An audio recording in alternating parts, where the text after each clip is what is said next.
우리 모든 성도님들 위해 하나님의 은혜와 평강이 가득하시기를 주님의 이름으로 축원합니다. 이 본문의 말씀은요, 이 마르다와 마리아의 이야기가 나옵니다. 우리는 이 본문을 읽으면서요, 아주 간단하게 결론을 내립니다. 이 마르다 가정에 예수님께서 오셨을 때 마리아는 하나님의 말씀을 듣는 좋은 편을 택했고, 또 마르다는 잘못된 선택을 했다. 자, 그러나 우리가 본문을 그렇게 단순하게 해석할 필요가 없습니다. 해석할 수 없습니다. 왜냐하면 주님은요, 이 마르다의 봉사 자체를 책망하신 것이 아닙니다. 분주함 때문에 중심을 잃어버린 것이지, 마리아의 태도는 칭찬하셨지만 그렇다고 해서 그 섬김과 봉사가 잘못되었다라고 말씀하지 않으셨습니다. 여러분, 본문의 말씀은요, 예배와 섬김이 어떻게 조화를 이루어야 하는가, 다시 말해서 이 균형 있는 영성이 무엇인가를 우리에게 말씀해 주는 것입니다. 우리가 먼저 생각해 볼 것은요, 균형 잡힌 영성입니다. 성경을 보면 예수님은 늘 태어나신 베들레헴이나 또 자라나신 이 나사렛보다도 베다니를 자주 찾으셨습니다. 자, 그 이유는요, 그곳에 이 마르다와 마리아 가정이 있었기 때문입니다. 그 가정은요, 단순히 예수님과 친분이 있었던 집이 아니었습니다. 그 집은요, 주님께서 머물기 좋아하시는 영적인 분위기가 있는 그런 집이었습니다. 여러분, 토미 테니는요, 균형 잡힌 영성이라는 책에서 이런 얘기를 했습니다. 베다니를 가리켜서 하나님을 향한 열정과 사람들을 향한 긍휼이 공존한 곳이다라고 했습니다. 여러분, 마리아는요, 하나님을 향한 뜨거운 열정을 가진 인물이었습니다. 그는 주님의 발 앞에 앉아서 말씀을 너무나 잘 들었습니다. 반면에 마르다는 어떻습니까? 사람들을 향한 긍휼과 섬김을 너무나 잘 보여주는 사람이었습니다. 그는 부엌에서 손님을 맞이하고 주님을 접대하기 위해서 너무나 열심히 수고했던 사람입니다. 그런데 여러분, 이 둘이 서로 충돌하고 경쟁하면 문제가 생기지 않습니까? 그러나 이 둘이 아름다운 조화를 이루면 바로 아름다운 영성이 되는 것입니다. 여러분, 예배만 있고 섬김이 없으면 영성은요, 현실을 잃어버리게 됩니다. 반대로 섬김만 있고 예배가 없으면요, 봉사는 결국에는요, 메말라 버리게 됩니다. 여러분, 주님께서 기뻐하시는 것은 어떤 거예요? 둘 중에 하나를 없애버리는 것이 아니라 둘이 이렇게 아름다운 조화를 이루는 것입니다. 여러분, 진짜 영성은 무엇일까요? 교회 안에서 눈을 감고 기도할 때만 드러나는 것이 아닙니다. 진짜 영성은요, 예배당에서 아멘하는 모습뿐만 아니라 때로는 부엌에서 설거지하는 모습에 드러납니다. 진짜 영성은요, 말씀 노트를 열심히 말씀을 사모하면서 적는 손에서만 드러나지만, 그러나 누군가를 위해서 물건을 나르기도 하고 보이지 않는 곳에서 청소하기도 하고 아픈 성도를 찾아가 위로하는 모습에서도 나타난다는 것입니다. 그래서 결국에는 이 균형 잡힌 영성은 무엇입니까? 마리아의 심장과 마르다의 손을 함께 가지는 것입니다. 여러분, 하나님을 사랑하는 이 뜨거움과 그리고 사람을 섬기는 그 따뜻함이 함께 살아 있어야 됩니다. 사모하며 하나님의 말씀을 우리가 받으면서도요, 사람들을 기쁨으로 섬길 줄도 알아야 된다는 것입니다. 여러분, 날아다니는 새를 보세요. 새는요, 날개가 2개입니다. 비행기도 날개가 2개 있지 않습니까? 여러분, 한쪽 날개만 가진 새는요, 높이 날 수가 없고요, 오래 날 수가 없습니다. 오른쪽 날개가 아무리 여러분 강하다 할지라도요, 왼쪽 날개가 없으면요, 얼마 가지 못해서 추락하고 마는 것입니다. 영성도 마찬가지입니다. 이 예배라는 날개와 이 섬김이라는 날개가 함께 움직일 때 우리의 삶은요, 안정감이 있고 하늘을 향해서 올라가게 됩니다.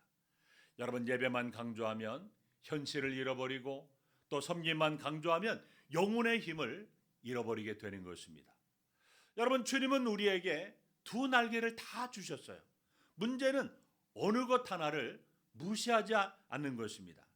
그러므로 오늘 우리는 스스로에게 물어봐야 됩니다. 나는 어느 쪽으로 치우쳐 있지는 않은가? 말씀을 듣고 은혜 받는 일은 좋아하지만 섬김과 봉사를 회피하고 있지는 않은가? 반대로 봉사와 일은 열심히 하고 있지만 주님의 말씀을 듣는 것, 예배 드리는 것을 소홀히 하고 있지는 않는가? 여러분, 주님은요, 우리를 더욱더 건강하고 성숙한 영성으로 초대하고 계십니다. 첫째로 우리는 마르다와 같이 사람을 섬기는 일도 영성이라는 것을 알아야 됩니다. 여러분, 우리가 신앙생활하면서 이 영적인 균형이 무너질 때가 있습니다. 예배를 드리면서 첫사랑의 감격과 은혜가 사라지고요, 형식만 껍데기만 남을 때가 있습니다. 봉사를 하면서도요, 처음에는 기쁨과 감사함으로 막 은혜가 넘쳐서 하지만 하다 보면 의무감과 피곤함과 이 무거운 짐이 될 때가 있다는 것입니다. 자, 그러면 신앙생활 전체가요, 무거워집니다. 주일은 기쁨의 날이 아니라 견뎌야 하는 날이 되고요, 봉사는 감사의 통로가 아니라 스트레스의 원인이 될 수도 있습니다. 여러분, 이것이 바로 균형이 무너진 상태라는 겁니다. 여러분, 본문을 보면 마리아처럼 먼저 주님의 발 앞에 앉아 말씀의 귀를 기울이고 은혜로 흠뻑 적셔지는 일이 너무나 중요하다는 것입니다. 예배자가 되지 않고서는요, 우리가 진정한 섬김자가 될 수가 없는 것입니다. 여러분, 주님은요, 마리아의 예배 영성을 좋은 것이라고 하셨습니다. 자, 여기에서 좋은 것이라는 것은요, 가장 중요한 것을 말씀하는 것입니다. 여러분, 신학자인 에밀 브루너는요, 그의 저서에 교회의 오해라는 책에서 많은 사람들이 교회에 대해서 네 가지 오해를 하고 있다고 했습니다. 첫째로 어떤 오해를 하고 있냐면요, 교회를 학교로 오해한다는 겁니다. 두 번째는요, 교회를 친교 나누는 곳으로 오해한다는 것입니다. 그래서 교회를 와서 예배 드리는데 집중하는 것이 아니라 오직 친교를 나누기 위해서 교회를 온다는 겁니다. 세 번째는요, 교회를 자선단체로 오해한다는 것입니다. 그래서 교회가 구제를 할 때 보면 교회는 자선단체 이렇게 생각한다는 겁니다. 네 번째로 교회를요, 사회개혁을 주도하는 단체로 오해한다는 것입니다.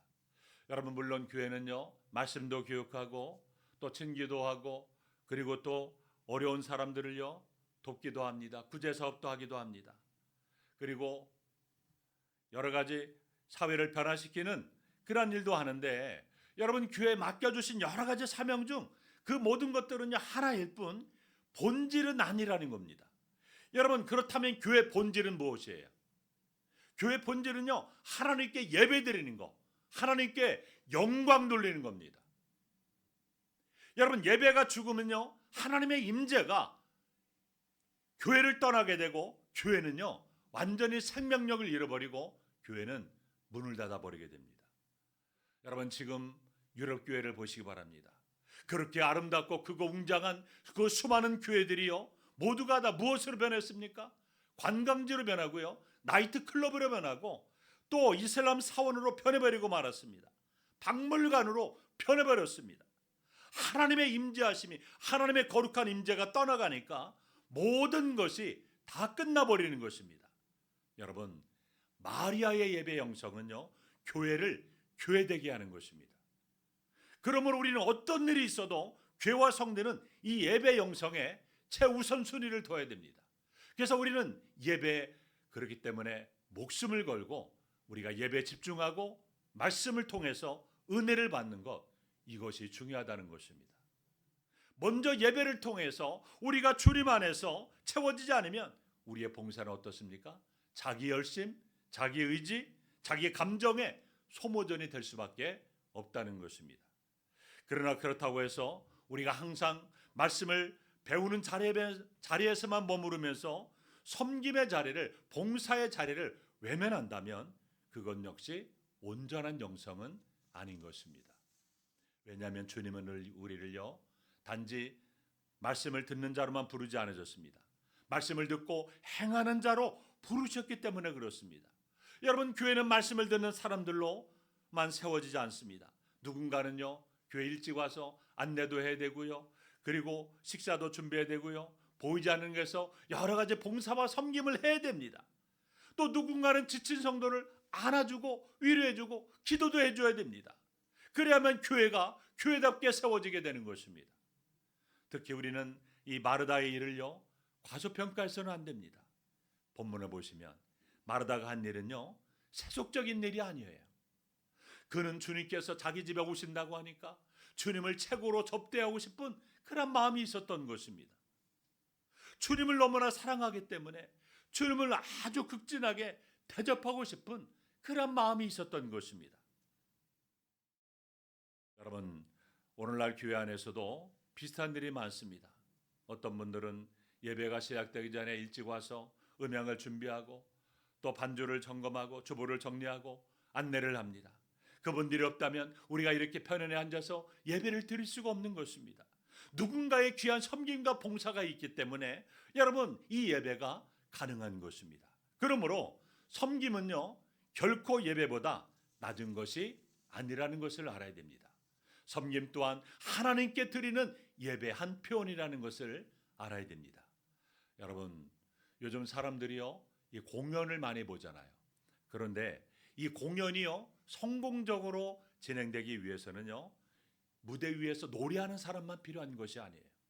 무대 뒤에서 이 조명을 조종하는 사람, 또 음향기기를 체크하는 사람, 또 배우들이 입는 옷을 준비하는 사람, 무대를 정리하는 사람, 여러 가지 많은 사람들이 필요합니다. 그런데 관객들은요, 무대에 서 있는 사람만 보기 때문에 그 사람만 보이지만 사실 공연의 완성도는요, 보이지 않는 사람들의 수고에 의해서 좌우되는 것을 알아야 됩니다. 여러분, 교회도 마찬가지라는 것입니다. 강단 앞에 선 사람만 사역하는 것이 결코 아닙니다. 조용히 뒤에서 섬기는 사람들의 기도와 수고와 섬김이 있기 때문에 바로 은혜로운 예배가 되는 것입니다. 그러므로 사랑하는 성도 여러분, 섬기는 그 아름다운 자리를 가볍게 생각해서는 안 됩니다. 누군가는 여러분 의자에 줄을 맞추는 것도 영성이고요, 본당에 떨어진 휴지를 하나 주는 것도 영성이고요, 또 주보도 정리하는 것도 영성이고요, 주방에서 그릇을 닦는 것도 영성입니다. 아픈 성도를 위하여 기도하고 죽을 써서 갖다 주는 것도 영성이라는 것입니다. 사랑이 담긴 섬김은요, 하나님이 다 기억하시는 것입니다. 동시에 섬기는 자리에 있는 분들은 기억해야 됩니다. 내가 이렇게까지 하는데라는 생각이 들어오는 순간에 봉사의 기쁨이 사라지고요, 불평이 들어올 수 있습니다. 봉사 그 자체는 너무나 아름답고 귀한 거지만 비기와 억울함이 들어오게 되면요, 봉사의 향기가 사라지게 되는 것입니다. 그래서 이 마르다의 문제는요, 봉사가 아니라 봉사던 중에 그 중심이 무너진 것이 문제였던 것입니다. 여러분, 이 마리아와 마르다는요, 서로 다른 사람입니다. 그런데 교회는요, 둘 다 필요한 겁니다. 한 사람만 필요한 것이 아니에요. 말씀을 깊이 사모하는 사람도 필요하고 실질적으로 섬기는 사람도 필요합니다.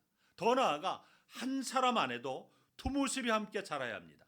말씀을 사랑하는 사람, 이 섬김도 배워야 되고요, 섬김에 익숙한 사람도요, 주님 앞에 앉아서 말씀을 듣는 그러한 법도 배워야 됩니다.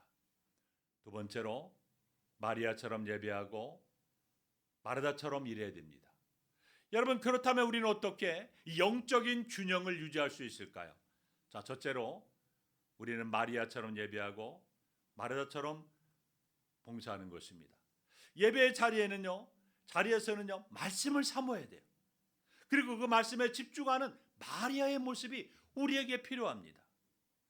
여러분, 예배 중에 다른 생각, 잡념이 들어오지 않도록 여러분, 특별히 우리가 예배 시간 일찍 와서 그래서 여러분 기도하고 찬양하고 예배에 집중하기 위해서 그렇게 하는 거 아닙니까? 그래서 우리는 마음을 활짝 열고 주님의 음성에 마음을 열고 주님 말씀하여 주옵소서. 오늘 말씀을 통해서 종에게 어떤 말씀을 주시려고 하십니까? 이런 사모하는 마음으로 앉아 있어야 된다는 것입니다. 바로 이것이 마리아의 태도입니다. 그러나 봉사의 자리에서는요, 마르다와 같이 누군가가 예배에 집중할 수 있도록 돕는 섬김이 필요하다는 것입니다. 말씀을 잘 듣고 배운 후에는요, 좋은 섬김과 봉사의 자리로 당연히 나가야 됩니다. 마리아처럼 예배하는 것과 마르다처럼 봉사하는 것은요, 서로 대립이 되는 것이 아니고 순서라는 것입니다. 먼저 주님 앞에 앉아서 말씀을 듣고 그 다음 주님을 위해서 우리가 열심히 봉사하고 섬겨야 됩니다. 두 번째는요, 하나님께 맡기고 감사함으로 해야 됩니다. 여러분, 마르다는요, 너무 의지가 앞섰습니다. 무엇인가 아주 극진하게 주님을 잘 접대해서 주님을 기쁘시게 드리고 싶은 그러한 열심이 가득했습니다. 자, 그러나 그 열심이 지나쳐서 이 마음이 분주해지게 되면요, 일의 본질을 놓치게 된다는 것입니다. 여러분, 봉사의 본질은요, 주님을 사랑하여 드리는 기쁨의 표현인데 어느 순간에 그것이 자기 책임과 자기 성과, 자기 수고를 증명하는 일이 되어버릴 수가 있는 것입니다. 여러분, 우리가 봉사할 때 얽매기 쉬운 굴레들이 많습니다. 내가 하지 않으면 안 된다는 생각, 왜 나만 해야 되지? 더 잘해야 한다는 강박감, 실수하면 안 된다는 이러한 부담감이 우리를 짓누를 수 있습니다. 그러나 하나님은 우리에게 모든 일을 다 책임지라고 말씀하신 분이 아니에요. 하나님은 우리가 맡은 자리에서 충성하되 결과와 전체는 하나님께 맡기라고 말씀하십니다. 감사함을 하는 봉사는요, 그 봉사가요, 오래 갑니다. 그러나 억지로 하는 봉사는요, 오래 가지 못합니다. 은혜로 시작한 봉사가 의무감으로 유지되면요, 결국에는요, 우리의 영혼 지치고 봉사의 자리에서 내려갈 수밖에 없습니다. 그래서 우리는 봉사 중에서도 자주 기도해야 됩니다. 어떤 기도를 드려야 될까요? 주님, 이 일의 주인은 제가 아니라 바로 주님이십니다. 저는 맡겨진 자리에서도 충성하되 모든 것은 주님께 맡깁니다.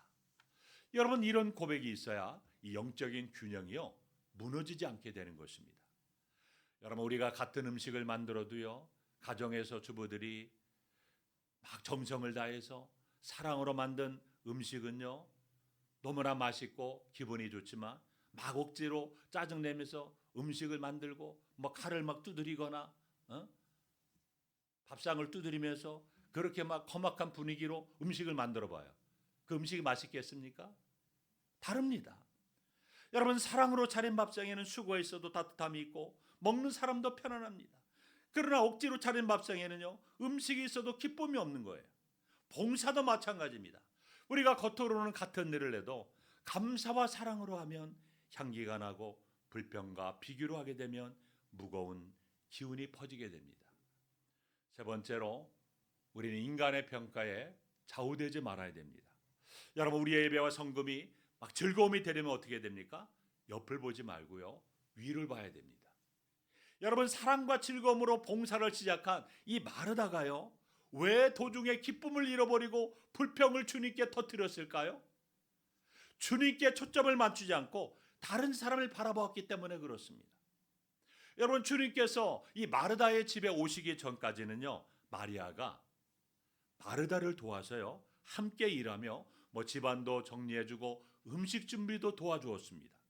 그런데 주님께서 집에 오시자마자 마리아가 모든 것을 중단하고요, 주님의 발 앞에, 주님의 그 앞에 앉아가지고 말씀을 듣는 모습을 보고 마음이 흔들렸습니다. 여러분, 우리에게 있어서 비교는요, 사명을 흔들리게 합니다.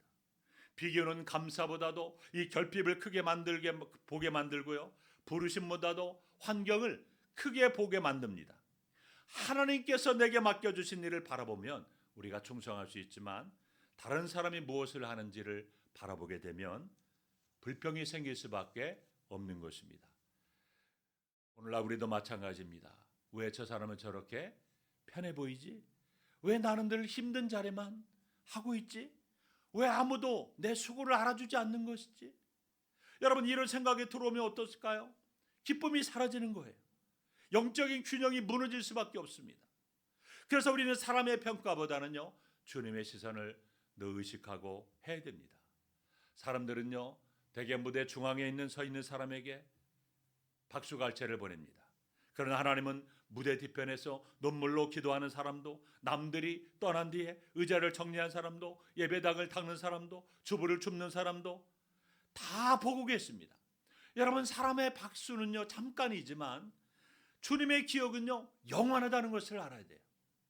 그래서 우리는 사람의 인정이 아니라 주님의 기쁨을 목표로 삼고 살아야 됩니다. 네 번째로는요, 서로의 은사와 역할을 존중할 줄 알아야 됩니다. 여러분, 우리가 서로가 가진 은사와 역할을 서로 존중하고 경계해 주는 것이 너무나 필요합니다.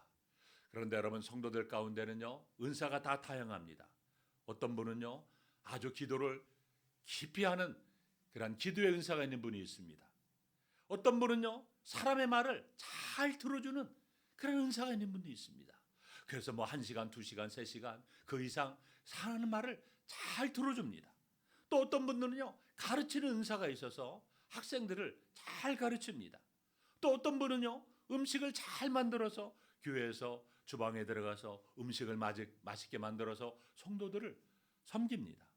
또 어떤 분들은요, 섬세하게 돌보는 은사가 있는 분이 있고, 어떤 분은 말없이 조용히 뒤에서 일하는 데 탁월한 그런 분들이 있습니다. 자, 이렇게 교회 안에는요, 다양한 은사를 가진 분들이 너무나 많이 있습니다.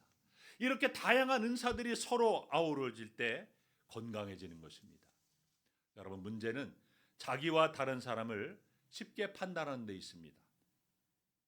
기도하는 사람은 봉사를 살아보며, 아니, 저 사람은 너무 일만 한다라고 생각하기 쉽고요, 봉사하는 사람은 기도하는 사람을 보면 어떤 생각을 합니까? 아니, 저 사람은 실제로 하는 게 없네, 이렇게 생각하기 쉽다는 것입니다. 그러나 이것은요, 공동체를 약하게 만드는 생각이라는 것입니다. 여러분, 교회 안에는요, 마리아도 필요하고 마르다도 필요합니다.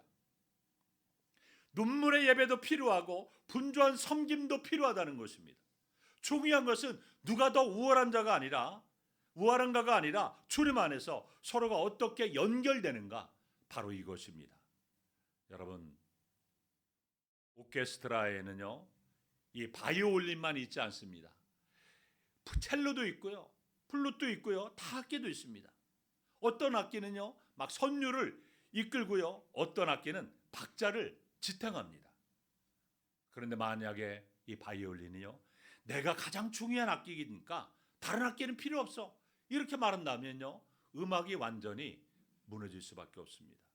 판다로타 악기가 나는 뒤에서 박자만 맞추니 가치가 없다라고 생각을 해도요, 음악은 완성되지 않습니다. 여러분, 교회도 마찬가지라는 겁니다. 은사는 모두가 다 다르지만 모두가 주님을 위해서 사용될 때 아름다운 화음이 될 수가 있다는 것입니다. 여러분, 본문이 우리에게 주는 깊은 교훈은 이제 우리는 좀 더 깊게 들여다볼 필요가 있습니다. 오늘 본문에 보면 예수님은 마르다에게 뭐라고 말씀하십니까?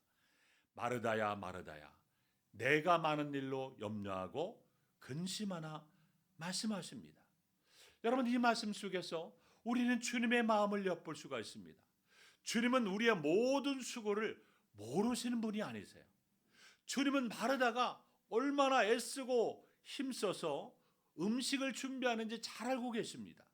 다만 그 수고가 염려와 근심으로 변질된 상태를 안타까워하시는 것입니다. 여러분, 주님은 오늘도 우리에게 이렇게 말씀하십니다. 사랑하는 딸아, 사랑하는 아들아, 내가 내 수고를 안다. 그러나 내 마음이 너무나 분주하구나. 내가 일은 하고 있는데 정작 나와 함께하는 기쁨은 놓치고 있구나. 여러분, 그렇다면 좋은 편이란 무엇입니까? 그것은 단지 아무 일도 하지 않고 가만히 앉아있는 그런 상태가 아닙니다. 좋은 편이란 주님 자신을 선택하는 것입니다. 일보다 주님을 먼저 선택하는 것입니다. 사역보다 주님의 음성을 먼저 선택하는 것입니다. 다시 말해서 이 영성의 중심을 잃지 않는 것입니다. 여러분, 오늘날 많은 그리스도인들의 삶은요, 너무나 바쁩니다. 교회 안에서도 바쁘고 또 직장에서도 또 사업을 운영하느라 바쁩니다. 문제는 바쁜 것 자체가 아니라 바쁨 속에서 주님을 놓칠 수가 있다는 것입니다.